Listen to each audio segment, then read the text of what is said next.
प्रत्येक युगात प्रत्येक कालात या हरामखोरायला संपविण्यासाठी त्याचा अवतार.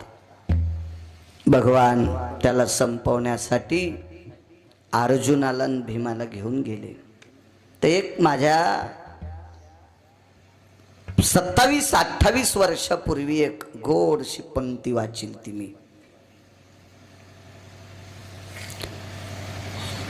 पार्थ ते पृथकीचे बाळ शास्त्र अभ्यासी घातला काळ मजशी दिसे आळूमाळ खादाड निद्रा हरनिसी.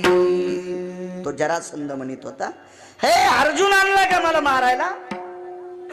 हे तर शास्त्र वाचण्यात त्याचा काळ गेला. मला भीम दिसायला जरा आळूमाळू, पण बेट खाचलय ना दे. इतक्या नाही म्हणलं ते.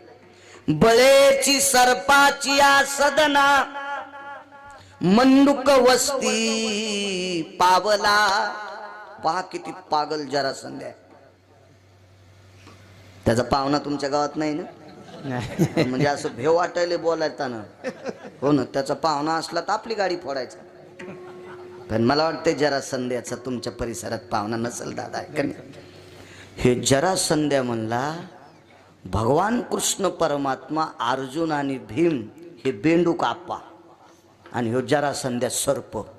बळेची सर्पाची आ सदना आणि बेंडूक पाहुणा आला म्हणले आम्हाला तर स्वयंपाक करायचं कामच नाही, खातो म्हणे तुम्हाला. तर पंढरपुरातला मालक भेतूय. सर्प की तू सर्प की मी गरुड जाना. बेट्या तू सर्प आहेस का मी गरुड आहे हे तुला आता कळन ना. कळन तुला, कळन कळन. आणि मग अर्जुनानं सांगितलं, देवा आपल्या डोक्याच्या पलीकडचं हे नकोय नकोय नकोय नकोय नकोय. आणि मग भीम दादा त्याला झोंबले. सर्वांना ज्ञात भागे. भीमाने जरासंधाला असं टर टर टर टर टर टर टर टर टर टर दोन तुकडेच केले, ऊसाच्या खपल्या केल्यासारखं. बऱ्यापैकी ज्ञात आहे. मग विरुद्ध दिशेला फेकलं, हे इकडे फेकलं, ते मेलं. हाडवैर सांगतोय, हाडवैर. आपण काही म्हणत होते ना, त्याचं ना आमचं बापा हाडवैर आहे. आज्या पंजापासून जमत नाही आमचं त्याचं हाडात वैर आहे. हाडवैर शब्द कसे वापरित होते त्याचा पुरावा पहा. मग जरासंधाचा अंत्यविधी केला. एका विशिष्ट प्रकारच्या पवित्र गंगेच्या पात्रात जरासंधाच्या अस्थी टाकल्या. वैर लय उतू येतो, पिढ्यान पिढ्या उतू येते वैर. पिढ्यान पिढ्या वैर नाही करायला पाहिजे. अस्थी टाकल्या. इतका नालायक होता जरासंध, इतका नालायक. गंगेनं पण त्याच्या अस्थी स्वीकारल्या नाही. गंगेनं पण नाही स्वीकारल्या. कालांतरानं आंघोळी करता गांधार देशाचा राजा तिथं बोंबलत गेलता. आंघोळी करता गेला आप्पा. तो गांधार देशाचा राजा म्हणजे शकुन्या. त्याचा बी पाहुणा नाही तुमच्या इकडं? हो, म्हणजे असं सांग जावा. मी नाही तर माफी मागतो ना, चुकून शब्द गेला म्हणून. असं होतं ना कधी कधी. त्याचाही पाहुणा नाही शकुन्याचा बी तुमच्याकडं कोणी. गांधार देशाचा राजा होता देवा. मला नाव लक्ष्मीकांत. हा, आता लक्षात आलं. ते दोन नाव लक्षात येऊन गेलं. चेहरे सारखे होते. होतं कधी मोबाईलवर बी तुमच्या लोड येतून कधी कधी हँग होतेत ना मोबाईल. मग आता बाळ्याचाही कधी कधी हँग होता असेल ना. बरं, विठाला विठाला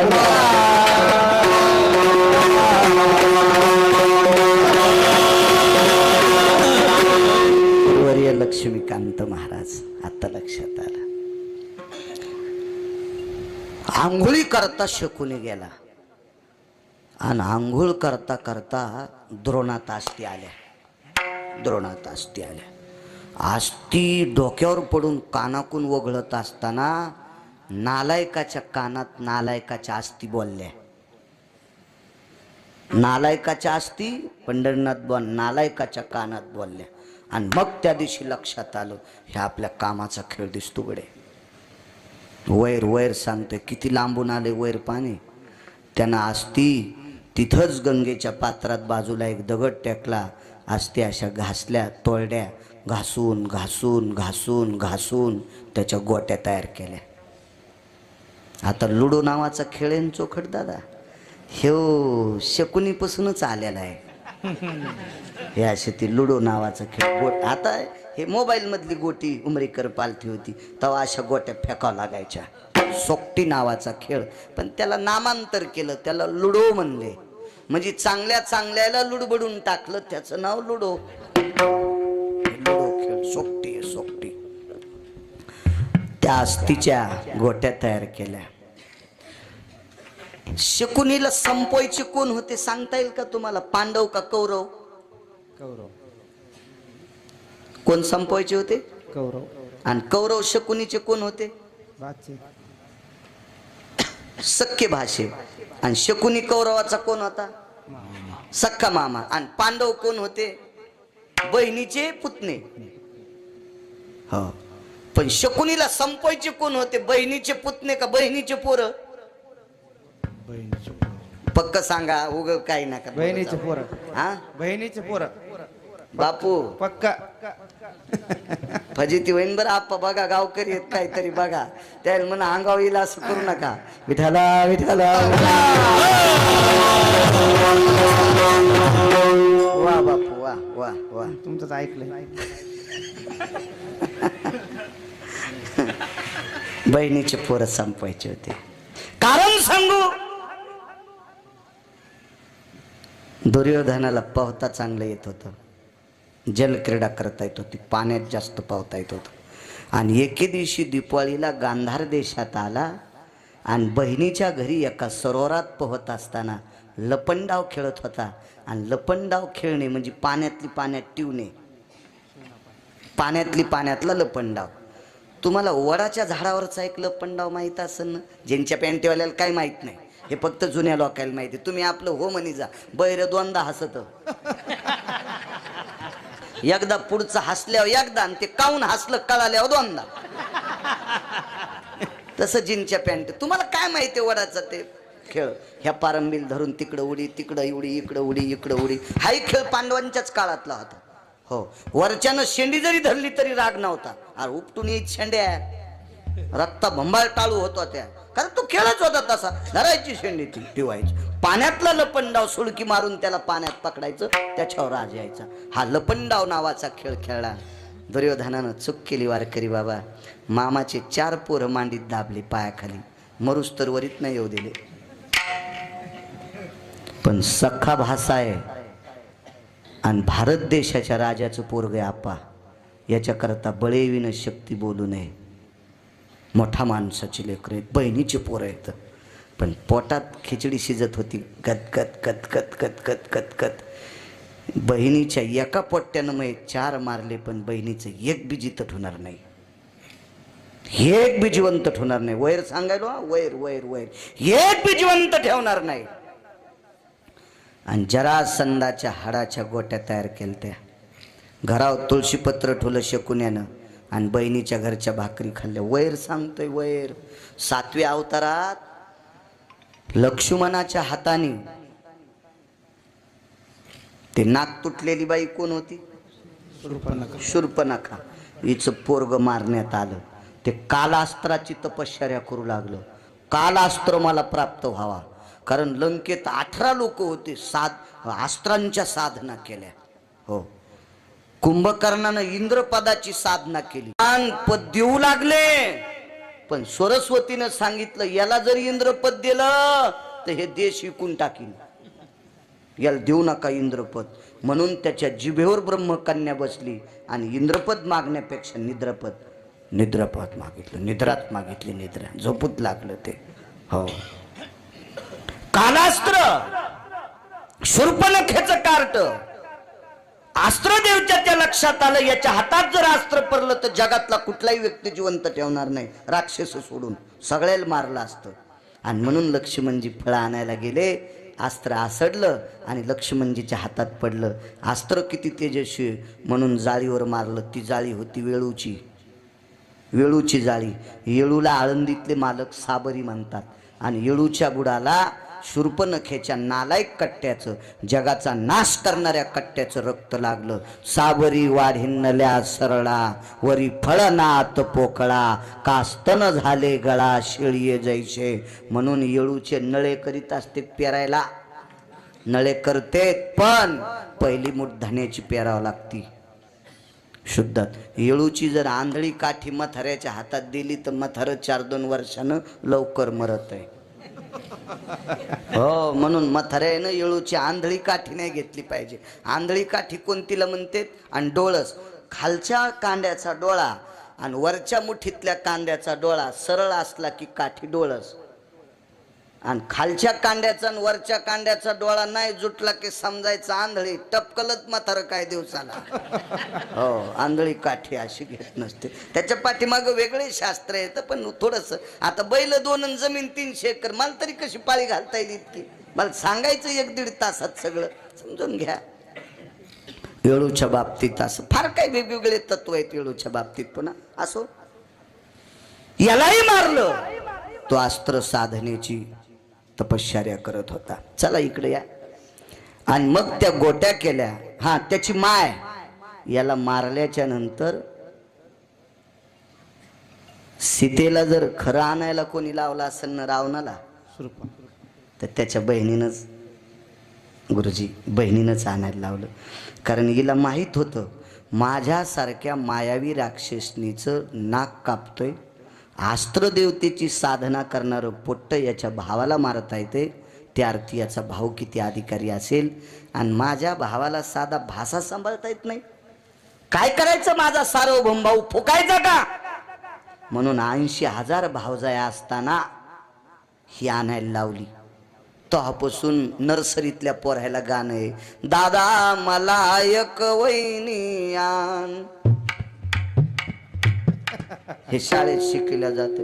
गोरी गोरी पान फुलासारखी छान, दादा मला एक वहिनी आण. हाणायलाच पाहिजे असं गाणं शिकणाऱ्याला. हो, ते आणायला लावली. आणि कशा करता माहितीये का? रावण बहिणीनं संपीला. रावणाला नाही मारलं प्रभू रामचंद्रानं, आळ घेऊ नका देवावर. नाही वानरांनी मारला रावण, त्याच्या सख्या बहिणीने मारला, सख्या बहिणीने. चला इकडे पुढे. तिनं घरावर तुळशीपत्र ठुलन भावाचीतले तुकडे खात होती.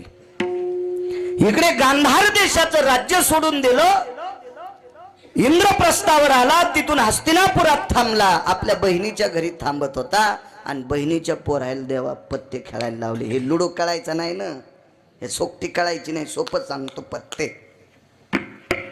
आणि त्या गोट्या फेकायला सांगितल्या.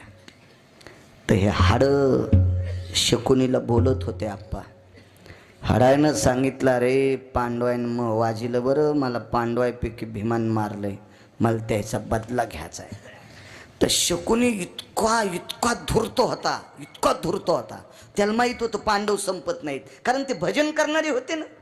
पाहती पांडव अखंड वनवासी, परित्या देवाशी आठविती किंवा आळविती. रात्रंदिवस भजन करणारे. अर्जुन झोपी गेल्यावर कृष्ण कृष्ण म्हणत होता.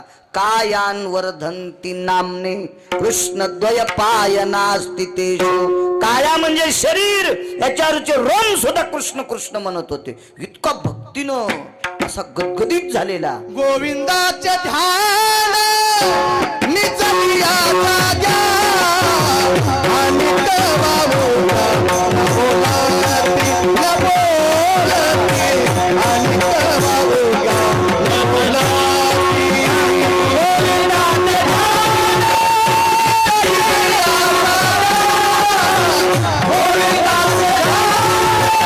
गोविंदाचे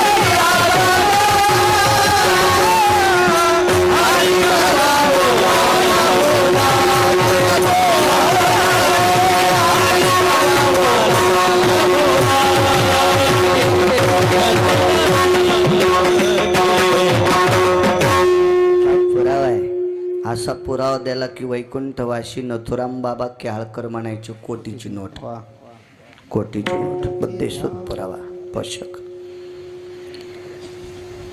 अर्जुन इतक्या टोकाचं भजन करीत होते, याच्याकरता देवाला त्याचं पिसं लागलं होतं. नवल पिसं लागलं होतं. दादा पिसं म्हणजे येडा झालता. हा कोपे तरी निवांत साये, ऋषे तरी बुझावीत जाय. हे पिसा देव पिसा झालता अर्जुनासाठी. पिसा भक्ती त्या टोकाची होती. एवढं मोठं नाविन्य होतं, मस्तीतली भक्ती होती ती. आणि ही भजन करणारी मरत नाहीत हे शकुन्याला माहित होतं.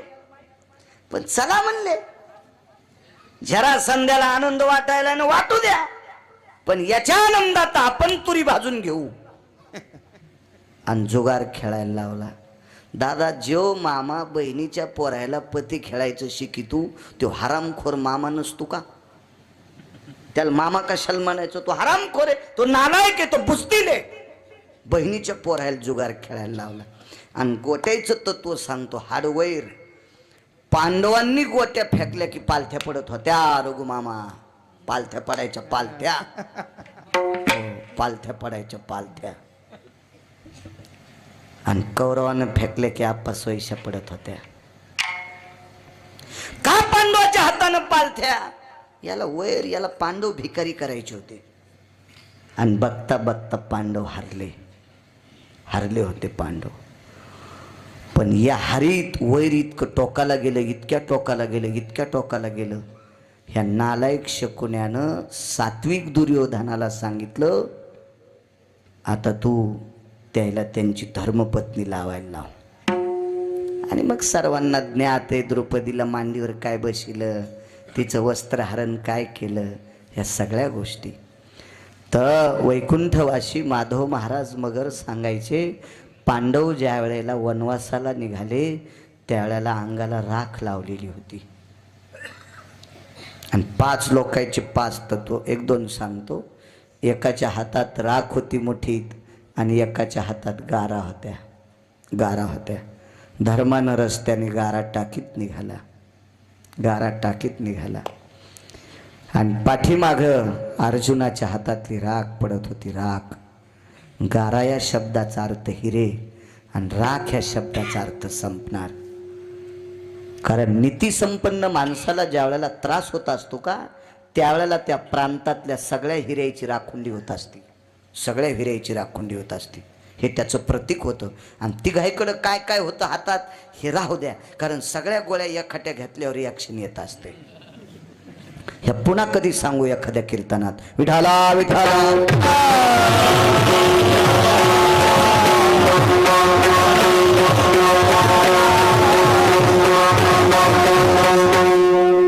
आणि त्या हाडवैरामुळे पांडव वनाला निघाले. गोट्या खत खत खत खत खत खत हसत होत्या. ज्या वेळेला पांडव वनवासाला निघाले त्यावेळेला गोट्या हसत होत्या. आणि शकुनी सुद्धा हसत होता. शकुनी पण हसत होता. नियतीनं प्रश्न केला. नियती कोणाला सोडित नाही. तुम्हाला एक माहिती असावा आप्पा, कौरव मारल्याच्या नंतर अर्जुन हसत होता आणि कृष्ण परमात्मा रडत होते. कौरवातले 5 लोक मेल्यावर अर्जुन हसत होते आणि कृष्ण परमात्मा रडत होते. त्याच्यापैकी एकाचं नाव सांगतो, कर्ण. तर नीती कोणाला सोडित नाही दादा. नीतीमध्ये मारुतीरायाच्या अंतकरणात नीतीनं संचार केला आणि मारुतीराय भगवंताला विचारत होते, देवा तू आणि तुझ्या मेहुण्यानं मिळून कर्णाला मारले. पंढरनाथ बुवा, मग दोघांना मिळून मारलं, एक हसायला आणि एक रडायला. हे नाटक काय तुमचे? हे कसं नाटक आहे तुमचं? मिळून तर दोघांना मारलंय. एकट्या अर्जुनाला कर्ण मरत नव्हता आणि एकट्या कृष्णालाही मरत नव्हता. तो भारतीय युद्धातला शिव होता, मानवी. मग दोघांनी मिळून मारला. एक रुदंती को भवा, हास्यास्थित को भवा. एक का हसायला, एक का रडायला? तर भगवंतानं सांगितलं, मारुतीराय उत्तर मिळेल, पण वेगळं विचारा. एकखट्या जोगायला जवळ असताना का विचारू. युद्ध संपलं आणि बाजूला गेले. अर्जुनाला विचारलं, का हसतो? मा शत्रू गेला. पठ्याचा वैरी संपलाय याच्याकरता हसतोय. देवाला विचारलं, का रडतो? महाभारतातला इमानदार गेला. महाभारतातला इमानदार गेला, इमानदार. महाराज पूजेला बसल्याच्या नंतर जगाचा बाप भिक्षुक्याच्या रूपात आला, गुरुदेव भिक्षुक्याच्या रूपात, आणि पूजा करता करता उठणार नाही, कवचन कुंडला आप्पा फेकून दिले, घेऊन जाय. अहो, इमानदारीसाठी प्राणदान करणारा करणं सामान्य ताकद आहे, एवढी मोठी ताकद, एवढी. याच्या पलीकडे सांगतो, देवानं कर्णाला फोडण्यासाठी त्याची माय नेली, माय कुंती, आणि त्या दिवशी कुंती सांगती देवाला, कर्ण तो पांडवरे पहिला. एखाद्या वेळेस शपकही पुरावा असला तर पण कोण्यातरी प्रतीतला आहे. आपा गाण्यापेक्षा हे बरं आहे. हे गाणे फाणे म्हणतात ना, त्याच्यापेक्षा हे बरं आहे, बरं आहे, बरं आहे. पहिला आहे तर कुंतीने सांगितलं, तू माझा मुलगा आहेस. आनंद वाटला, देवा काय दयाळू आहेस रे, काय उदार आहेस रे, काय प्रसन्न आहेस रे. आतापर्यंत मला माशा धरणाराचं पोरग म्हणत होते, पण देवा उदार आहेस रे, मी आज क्षत्रियाचा पुत्र म्हणून बाल झालो रे. ही तुझी माझ्यावर कृपा आहे देवा, किती कृपा आहे. मग माझं ऐक ना आता. काय ऐकायचं, तू पांडवाच्या बाजूनं लढ, माफ करा म्हणे देवा, खोटं बोलणार नाही. एकदा वचन त्याला दिले, आता सुटकेस घेऊन इकडे येणार नाही. आता नाही, आता नाही, आता नाही, आता नाही करू शकत आहे. भगवंतानं सांगितलं, तुझी आई आहे, प्रणाम. आईनं सांगितलं, कर्णा तुला भाऊ जास्त आवडतेत का हे दुसरे? म्हणलं भाऊ आवडतेत गा आई, पण वचन दिले ना, आता कसं शक्य, ये इकडं. नको म्हणले, नको, झोळीत धोंडा पडन. मी जर नीतीच्या विरोधात वागलो तर माझ्या पापानं भजन करणारी पांडव संपतील, आणि पांडव संपल्यावर मी पण संपल. तुझी कुस रिकामी होईल ग, तुझी कुस रिकामी होईल. आई तुला मी एक महत्त्वाचं सांगतो, पांडव जर हारले आणि कौरव जिंकले तरी तो पोरग जिवंत आहे, आणि कौरव मेल्यावर जर कर्ण मेला तर पांडव जिवंत राहिल्यावर तरी तो बकिटातच चेंडू आहे. ताण घेऊ नको. आईला शेवटच्या टप्प्यात उपदेश करणारा पण आपली बाजू न सोडणारा, महाभारतातला धर्मापेक्षा सत्यवादी. धर्म खोटं बोलले, वदविले मुखे नारायणे धर्मा, अंगुष्ठ त्या कर्मासाठी गेला, गेला, अंगुष्ठ त्या कर्मासाठी गेला,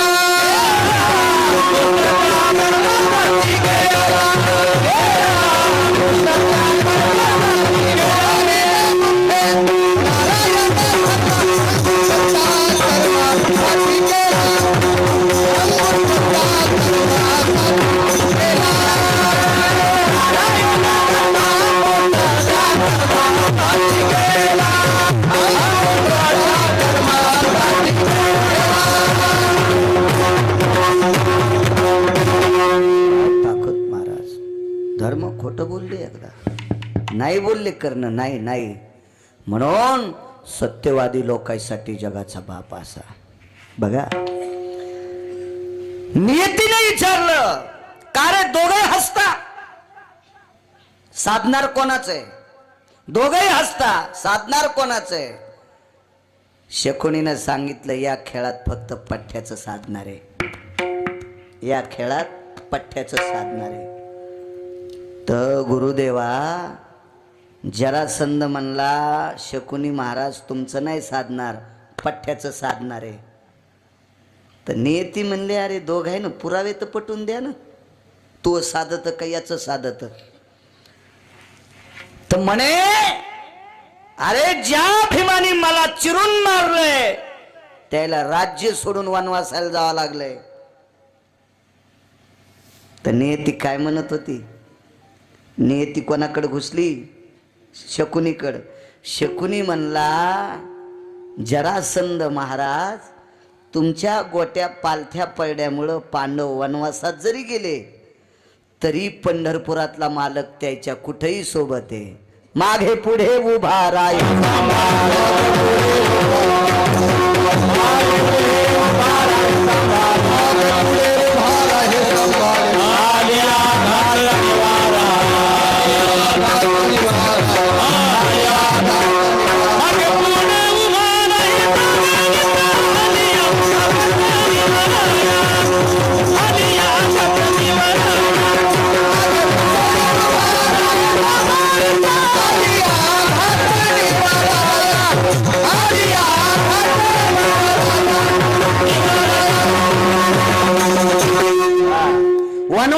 जरी असेल तरी माग पुढे देव उभा मागे पुढे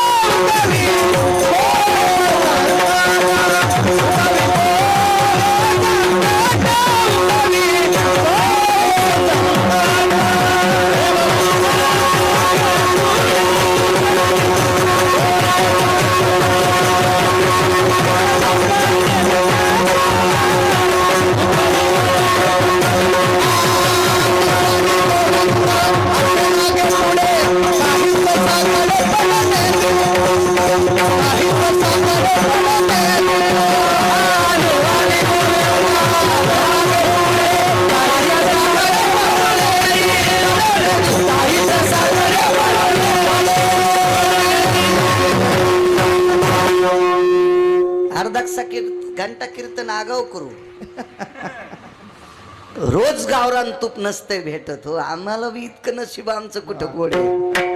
कधी कधी असंच भेटत गोड ऐकायला भेटाव. एकदा काल्याच्या कीर्तनात भगवान गोपीकडे गेले आणि लगेच वापस आले. तर यशोदेने विचारलं कृष्ण कस काय वापस आला रे. तेव्हा गोपी घरीच नव्हती. तर लगेच एक जण प्रमाण म्हणलं गवळणीच्या घरी गेलो गवळण नव्हती घरी. म्हणलं मग तू फोन लावून काऊन नाही गेला. नाही तर व्हॉट्सअपला संदेश देऊन विचारायचं घरी येस का कुठे. असाच कधी कधी चिवडा भेटू तू आम्हाला विठाला विठाला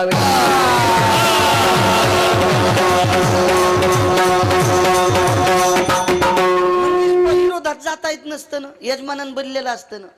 आपण त्याला म्हणावं ते म्हणून तू बोल ना. ऐक नाही पण तू बोल. तू आमचं काऊन दळायला. तुला कसं बारीक दळायचं का ठोकर दळायचं तू दळ. तुला आमच्यावर काय करायचं फुकट कळण चेडी वळवळ असं होतं कधी कधी. विलाज नसतो. तुम्हाला एक सांगू का आनंद प्रवासात सगळी लोक चांगले असले तरच भेटत असतो आपण.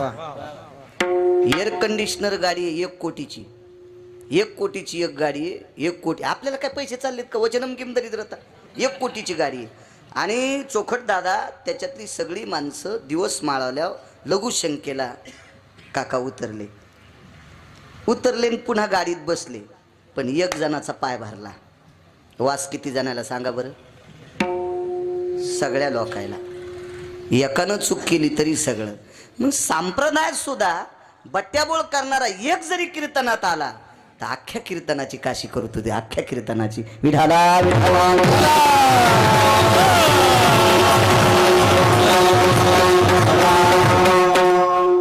त्यानं सांगितलं बाजू माझी पक्की आहे. पांडव वनवासाला गेले. शकुनी म्हणतो अरे नियतीनं प्रवेश केला. शकुनी इतका गोड बोलत होता आप्पा. त्यानं सांगितलं नाही पांडव वनवासाला जरी गेले तर जगाचा बाप त्यांच्या पाठीमाग आहे. अहो किती पाठीमाग. 4 दिवसात द्रौपदी नदीला हात लाईत नव्हती. पवित्र गंगा प्रवासात असताना पवित्र गंगा असल तर रजस्वाला असताना 4 दिवसात नदीला हात लाईत नव्हती. हे रातच्या 2 वाजता तिच्या उशाला पाण्याचा माठ भरून ठेवत होतं आणि तिथं आंघोळ करीत होती. त्याला मारायला काय या जरासंधाची मायवेली काय हिंमत आहे का त्याला. राहिला आता श्रोतीचा दुसरा न्याय आहे का. तर शकुनी म्हणला काम आपलं साधलंय म्हणला. या तुझ्या हाडवैरामुळं पांडव हारले. गोट्या पालथ्या पडल्या आणि जिंकले कौरव. पण जिंकल्याच्या नंतर कौरवानं नियतीचे घोडे दामटून दिले आणि अनितीच्या घोड्यावर कौरव बसले. एका पवित्र स्त्रीचं वस्त्र हरण केलं. फार मोठं पाप आहे. फार मोठं पाप आहे. फार मोठं पाप आहे. तुम्हाला एक सांगू का नियतीच्या सूत्रात पेरणी येत असते. अपरन्न परान्न भयन व्याप्ती निषदो काला ती जायते कृषी कर्मांस्ततेवच नैवम गांजा कसम लिखितम. हो स्त्रीचं वस्त्र किती पवित्र आहे. हो आणि त्याला अशुद्ध स्थितीत वापरल्यावर किती अपवित्र आहे. हे शास्त्र फार मोठं टोकाचं आहे. म्हणून पेरणारा माणूस सुतार दादाच्या नेहावून ती फण उचलली की मारुतीला येडा घालीत होते आणि जवळ रान असेल तर ती फण रानात नेऊन टेकीत होते.